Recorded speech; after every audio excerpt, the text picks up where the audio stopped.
tuyanziza nnyo mwena abeekuumira ku Wonderboy UG era tugamba gwe wenna yasubscribinga tugamba weebale nnyo okusubscribinga oba kubeera family ya Wonderboy UG kale nga wenna basuubiza nti amawulire gonna agalima mugenda bamugasanga wano wokka ku Wonderboy UG gwe wenna tanabakumpera kano ka video kale mbadde nsaba okampere kale kabe nga kasootuka Kadama Halima ali mu nyumba yitaga ku information kubanga information basinga batambuza nfu wabula mbaletedde ebituufu era Hajati Kalonda gamba janga kulombere duwe namba eryawe esembera 67 mukubiri aberenga akuyamba kale katupende mawulire gaffe agalero Muwala Halima ndowooza mwena mumulabyeko Kadama gwe natana balaba video gye nasembye okukola bambi kusaba dduko genda olabe ono musajja bambi bamukuteera nga ali ku poliisi wali e Saudi Arabia era nga bagamba nti no Halima bambi yalabiseeko era nga bambi yavuddeyo n'akola live video ngina bangi baplengira mu maaso njagala mubuulire bulungi nnyo bagamba muno Halima tino yabbye emitwalo 2 eza bweyalo wano mu Uganda zibera millions 2 nenga Don Asia yavuddeyo nga we nabavudde mu video esooka nemba yagambe teri muwala basobola okubeera ne sente zisuka mutwalo gumu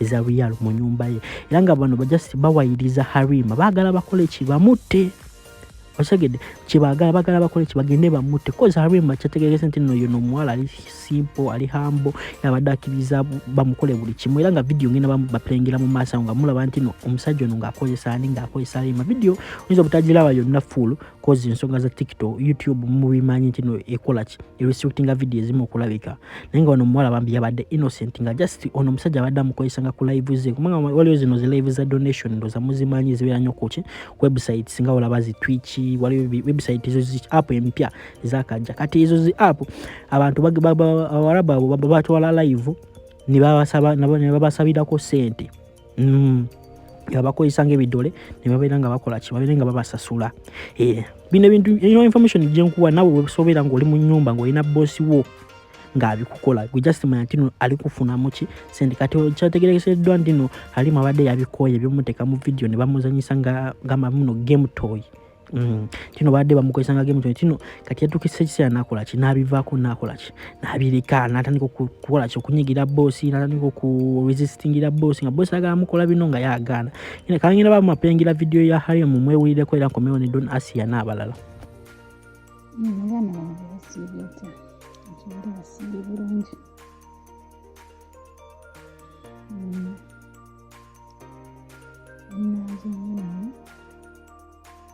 omukazi omumala butwatidde n'ebbebi naye nkulabirira nga sitya Katonda era ntonda emmali ekkuba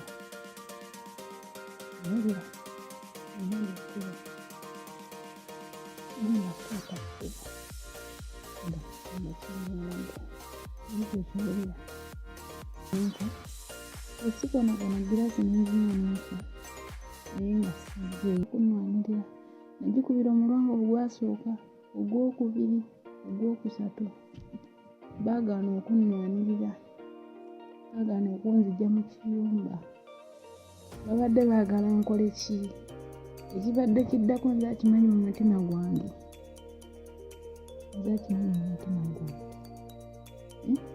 tosobola kukolera bantu bana olw'okuba nti no baana be mu nnyumba nnya omwana n'aleka akwata ekkubo nangwa mu bulago nawaba gwe ya ayi Allah. Hey our beautiful madams, كيف الحال؟ اسمع يا مدام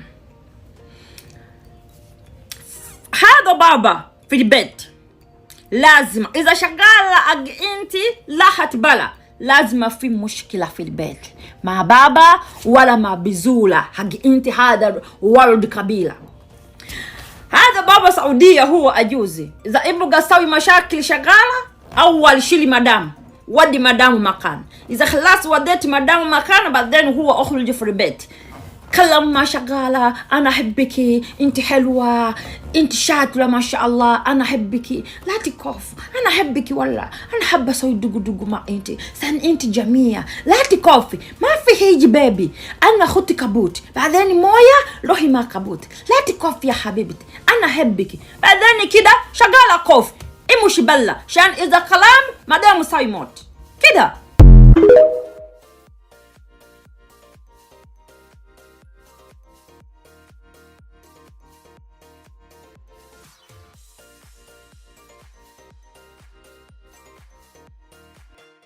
You are stupid. Saudis, you've killed our African people. Now you are here in the camera smiling. Look at this idiot. Don't say even it again. Now you are laughing for what? Laughing for your stupid mind. Let me tell you this. No, don't tell me. Islam came from Saudi Arabia, but you Saudis, you are very evil. You are satanic. You are satanic. And let me promise you this. The biggest percentage of Arabic people from Saudi Arabia, they will not see Jannah. You will not see heaven. Because you have bad hearts, you people. You treat workers as slaves. Okay, you're done. What is that? You're done. And don't think that you will hinder me from talking the facts. No, the fact is, you should speak English very well. You should learn how to speak English. You're stupid in English even.